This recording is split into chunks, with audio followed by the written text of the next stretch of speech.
My name is Emma Pavey. I work alongside Sue at the Susanna Wesley Foundation. And that's essentially all I really plan to say, because I want to prioritise these voices and your voices in this conversation. I'm hoping that I'll have the opportunity to extend and ask all my questions, perhaps over a podcast recording to add to our collection. So I really want to offer our thanks, and I'm sure others will say the same to both of you. Your complementary approaches, I think, are really interesting and made us think and feel. So perhaps we can start with you conversing with each other, if you have any reflections on what each other has said. Does it work? Okay. Do I need this? Yeah. Yeah, okay. I'll use the mic. So, I want to thank you very much, Benda, for your talk.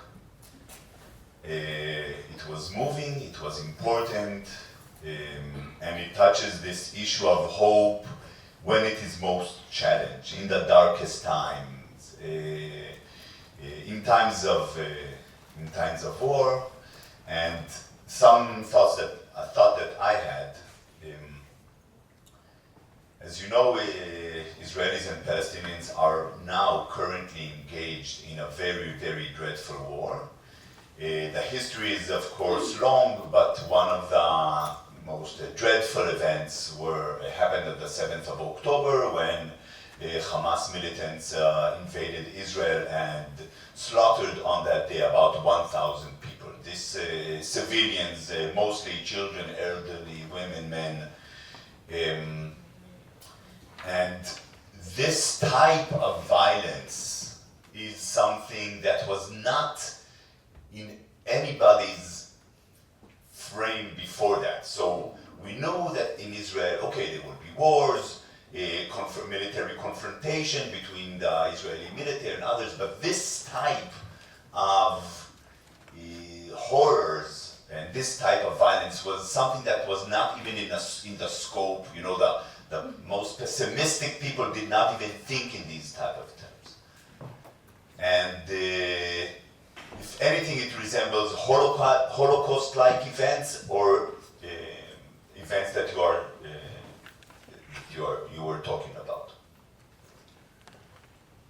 And then about 3 weeks ago, I was invited to talk about hope with the people from Nir Oz, the kibbutz Nir Oz. Kibbutz Nir Oz is a kibbutz on the border, is a Jewish-Israeli kibbutz on the border of the Gaza Strip that was hit the hardest on the 7th of October.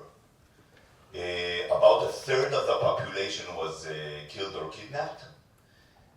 Some of the people are still held in captivity. Some of the people of Nir Oz are still held in captivity. Nir Oz is a small kibbutz, right? It's a couple of hundreds of people. Some of them are still in captivity. And I was invited to talk about hope. And before I went there, I said, who am I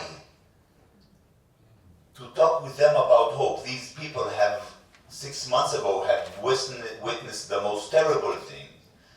Many people in the room lost brothers, sisters, parents, wives, husbands, kids on that day. Some of them have still relatives held in captivity. Some were in captivity and were now sitting in front of me. And I need to talk with them about hope. And I was very concerned, or I felt like I had nothing to contribute, but I agreed anyway. And the only thing I would say, the event and this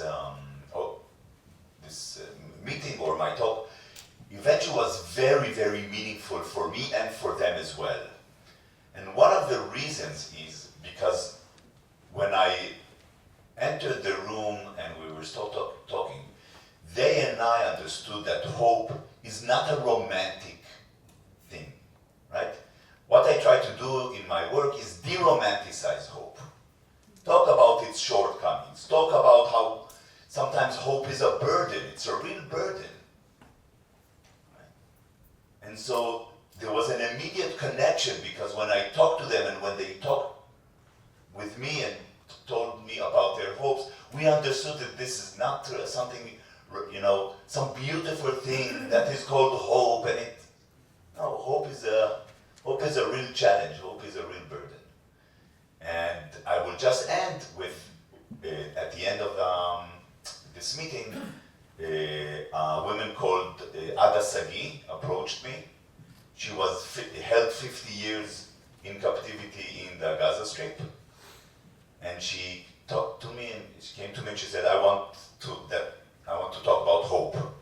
And if all goes well, one of my projects in the near future is going to be going to people who are held captive in the Hamas, in the tunnels, and trying to extract from their experience what is hope in these circumstances. When you're locked for 50 days with no sun, with not knowing what is going to happen the next day, not when death is lurking around the corner. Try to understand how hope functions in these really acute situations, and this is one of the projects that I hope to do. I don't think that there is really ways I can tell how much the kind of quantitative research you do is needed in this space, especially for me as somebody who works in humanities and social sciences, who doesn't use quantitative research. Because when we talk about hope, apart from maybe the sort of spiritual connection, our philosophical understanding, our abstract understanding, or almost eschatological, utopian, it is seeing it on that chart and quoted and quantified that you realize, and Rachel saying that I know what I'm working with, and this sort of grounding data is phenomenal. And I think the psychology of warfare is really important. It's something you experience. And it is reassuring to encounter somebody who learns about it from the other side, so asking the question about how messed up your mind is because of this. I was hoping that my story probably was, and my story is really an aggregative story. Any 400,000-500,000 people that can fit into that story. How it can be seen on a chart as you go through these intense moments, and how personally how I begin to understand, to quantify, the hope that I had. I think I wish that there were more collaboration, I think, between us, people do quantitative research in this, especially when you deal with warfare, conflict, emotions. So that when we think about actualizing hope, we actually know. Well, now, if I were to speak to my students about the hope as a virtue, I know what I would be telling them about expectations and wishes, and I'll say, "Can I measure your expectation? Can I measure?" I have material for for next year. I think it's great to see how, because I look at Israel and Palestine as siblings, or Palestinians and Israelis, at least as somebody who comes from a biblical perspective, or from the Semitic story. What worries me is how clear-cut for us as outsiders that seems to be, and I don't know if that's the case when you're on the ground, or if there are actually more, it's more nuanced, the relationship between the Palestinians and the Israeli. But the reason I'm passionate about it, I demonstrate. I've been trying to not cause offense but I have my wristband.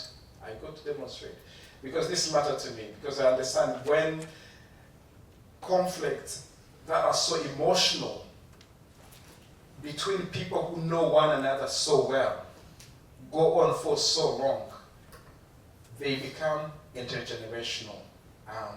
And this is the first time in the history of Rwanda that we've gone 30 years without killing one another.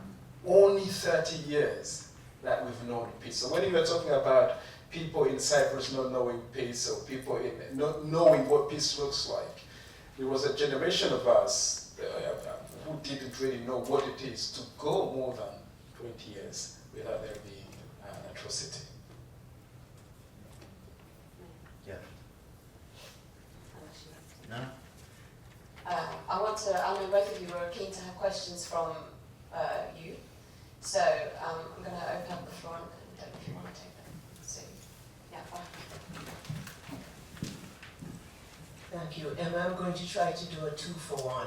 My first question is for Professor Benda. So I've had the privilege of visiting your country and also the Genocide Museum. And I wonder if, in the light of all you have been sharing and the impact and importance of images and the need for hope, whether you perceive that the museum there, which is impressive and doesn't only cover the Rwanda genocide but goes back in time, whether you feel that helps the process for the people still in Rwanda and maybe those like yourself and myself outside. And my other question is for Professor Leshem. I have a friend who is pro-Palestinian and who is Israeli and lives in Tel Aviv. She tells me that the images that I see every night on Channel 4, ITV, maybe BBC, and that I sometimes have to switch off of the situation in Gaza because of how very hurtful and very moving it is. She tells me that they are not getting those pictures beamed in on the Israeli side, that in fact you get a somewhat distilled version of what is going on in Gaza. And my question to you, given all that you have asserted, do you feel that this is a good thing, that this is wise, this also will enable the hope to which you have spoken? Thank you. I think museums are important. Now, curating a museum is a choice, and I haven't done museum studies. There is a sense that you get when you go to the memorial, Gisozi, that tells you something about what the genocide was and the technology of that genocide. I think that's really matters, because genocides are so different. In Rwanda, there was such an intimate action, both in perpetrators and victims, but also in the weaponry that was used. And I think, if you think about the bones, and it's not just the genocide memorial in the Nyamata Church and other churches. It's a lot of bones that are a symbol of what has happened. And I think the importance of that is the publicity of things. We are dealing with it probably from a spiritual point of view, because Rwandans are not used to bones being exposed, the remainings not being buried properly. So that is what we have to do with spiritually. I think that it is useful. I think there is something that has to remind people of the nature of this thing, of this crime.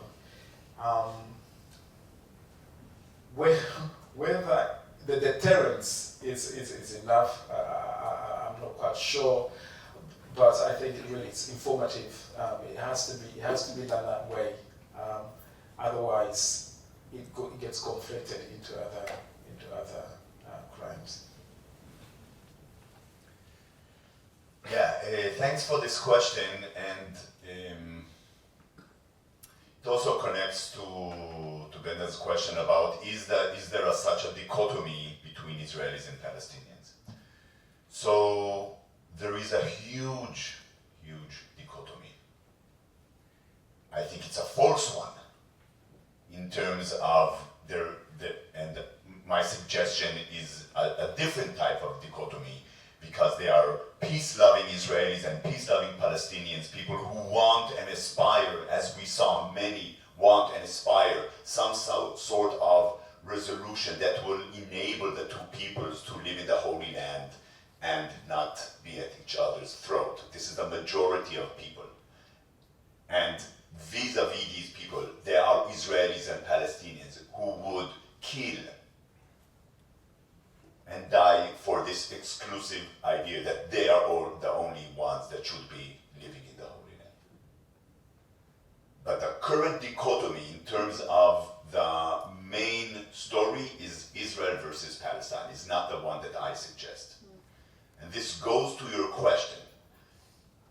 Yes, Israelis are not exposed to the pain and the number of casualties in the Gaza Strip. Maybe some numbers, yes, but certainly not the story, certainly not the visuals. And if anything, they are exposed to their own, to Israelis that are being hurt or being killed, either in the Gaza Strip or civilians by the rockets, or now in the border with Lebanon.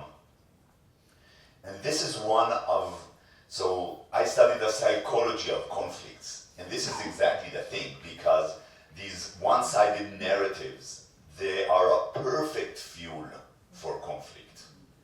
And if Israelis were exposed to the pain or more exposed to the pain and suffering of the Gazan people, and if the Gazan people and other Palestinians would acknowledge the atrocities of the 7th of October and the wrongdoings of Palestinians on that occasion, it will be a first step for healing. But this is not the case, unfortunately, right now. Thank you. That's a question from Bennett. First of all, thank you both for your exploration around hope. I must admit, before coming here, I just thought hope was just something in my subconscious. But I just wanted to ask Oded, in terms of the way you measure hope, there's something about shared hope. I always see hope in myself and sometimes with those around me. But the optimal hope grid that you put up, there was quite clearly there was shared hope. So I just wondered whether you could just expand on what happens when hope goes beyond the individual and is a shared experience. Yeah, that's a great question, and maybe I could partially answer that. So I measure hope on the individual level and then aggregate it to show a picture of societies, right? So what you saw was aggregated individual levels of hope for peace and of representative samples of populations. But then what happens when these feelings are shared? So how contagious is hope? And this is something, first of all, that it's experimentally finding this, like the levels of contingency, how contagious is hope is something, it's a difficult empirical question. But I think, like I said before, you kind of feel it when you are working together with other people. Suddenly this kind of, the whole becomes more than its parts, and suddenly this aggregated hope becomes a very, very powerful social driver, or a driver of social change. But I think despair works similarly, and fear works similarly. They are contagious. When you see fear in other people's eyes, you feel great fear. When you see despair in other people's eyes, you feel great despair. And so we need, we, and I say all the people around here in this room and others, we need to make sure, as much as we can, right, to put people in that hope will be the thing that will be contagious. Again, not this idealistic, romanticized type of hope, something that is very tangible, real, realistic, not naive, that we acknowledge that hope comes with suffering and some burden. And if we could push people away from fear and despair into this rubric of hope, we're doing our job. Can I just add, and this is just from the experience of collective mourning in Rwanda. We have these massive events in April that we fill stadia for nights and days to talk through the stuff we went through. And sometimes you will hear these massive noises. It's just something that comes from the guts, and it's just like it's just such a visceral cry. a visceral, guttural thing that comes from within and releases. And it catches on and on and on and on. And sometimes there is a collective crying. Now, you will think that is not hope, but it is this ability to release the death that is trapped within, the hopelessness that is trapped within, and how then that makes you breathe. Because in Rwandan culture, trauma is everything that is a blockage of flow. So when this flow is unblocked, it can be quite contagious, and it can be quite catalytic, and people. And what I find really interesting is that people can fall back or can fall forward, knowing that somebody is behind them and somebody is going to get them. And I think that really generates a sense of it's a collective hope, collective belonging.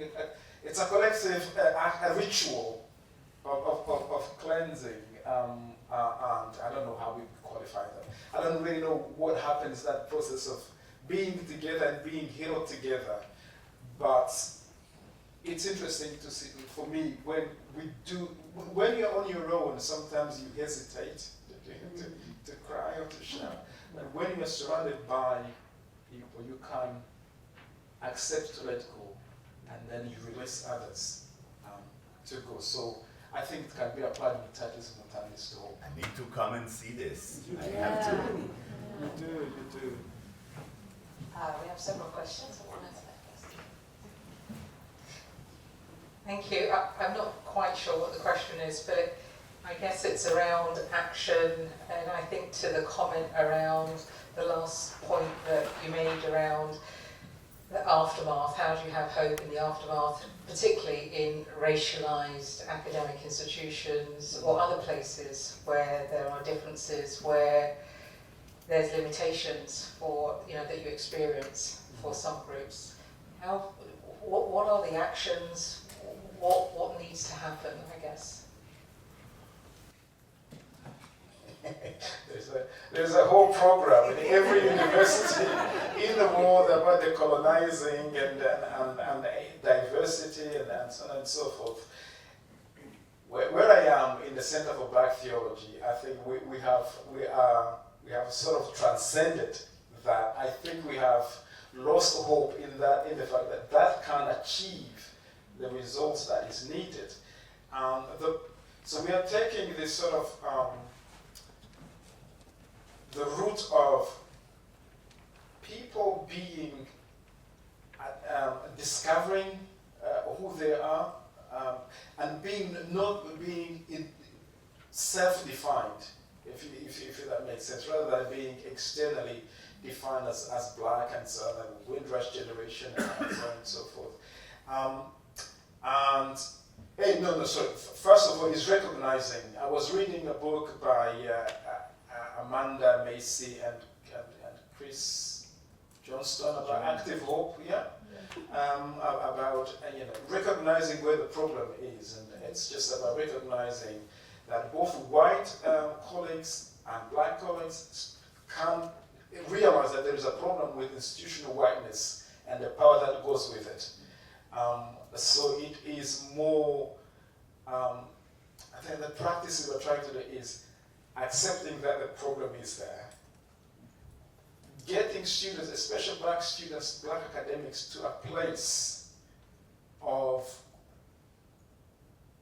self-ownership or self-definition and being at peace with their own identity, so that we can interact from a position of mutual or mutuality, because that is not always possible. The hope is knowing that it's going to take a very long time. But then we are inspired, so because I try to take them, as you have realized, I'm a Howard Thurman disciple. And I'm a Howard Thurman disciple because Martin Luther King was Howard Thurman's disciple.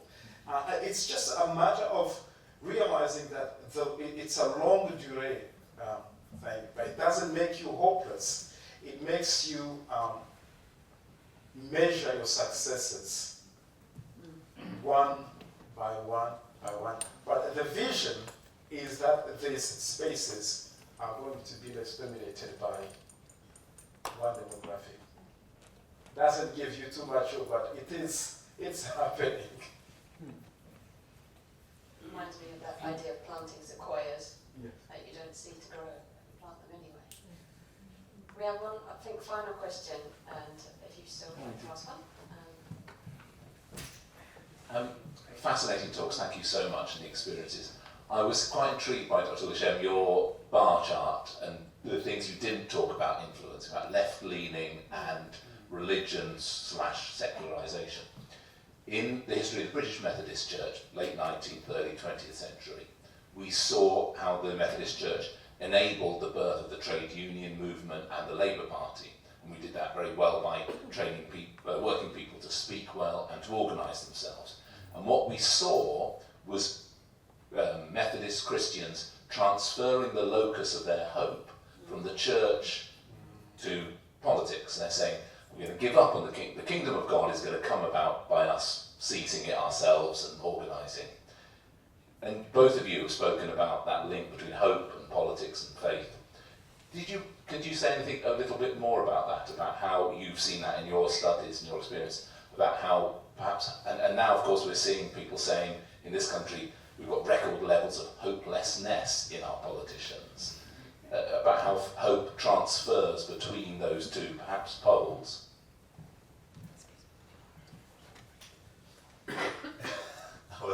I was told to keep it brief, but I have a full.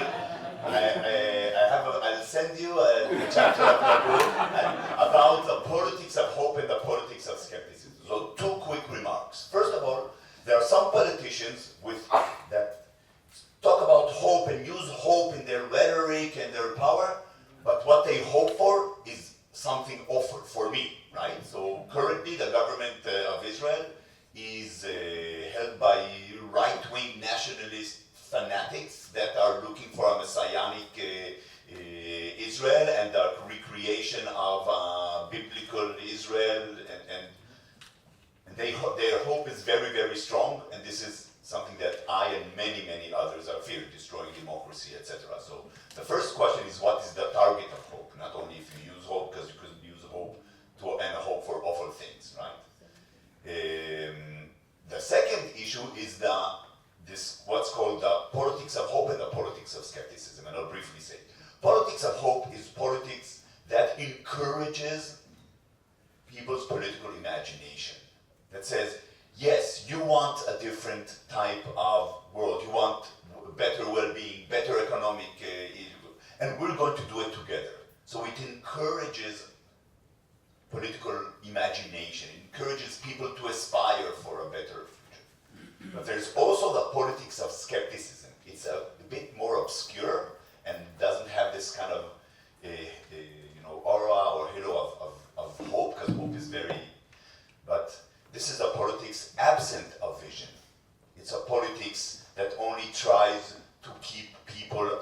hopeless, keep them on this level of survival mode. Doesn't say things are going to be better. Actually said, listen, things are going to be worse.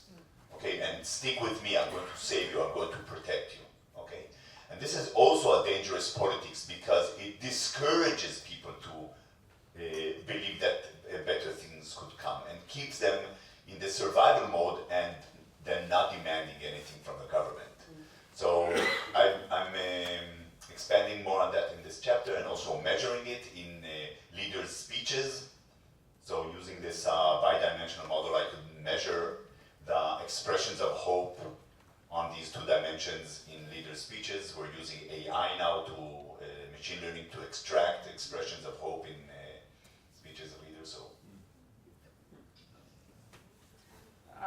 I just think that there are too many sort of aspects of state soteriology that we get into. We trust in a welfare state and so on and so forth. I think it's very important to recognize that Christian hope is a Christian hope that is, as Moltmann says, is based on the resurrection of Christ.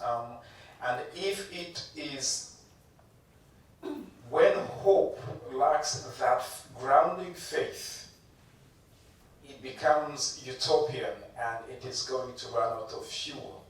In the same way that when faith lacks hope, it ends up being a dead faith. So I think it's just a matter of doing this work, is bringing Methodists to rekindling the hope in that community of faith that always challenges the status quo as it is, and imagine that actually Christ would have wanted better, not just for the church, but the secular society as well. The doing of hope leads us neatly on to our final little segment. It does. Thank you all.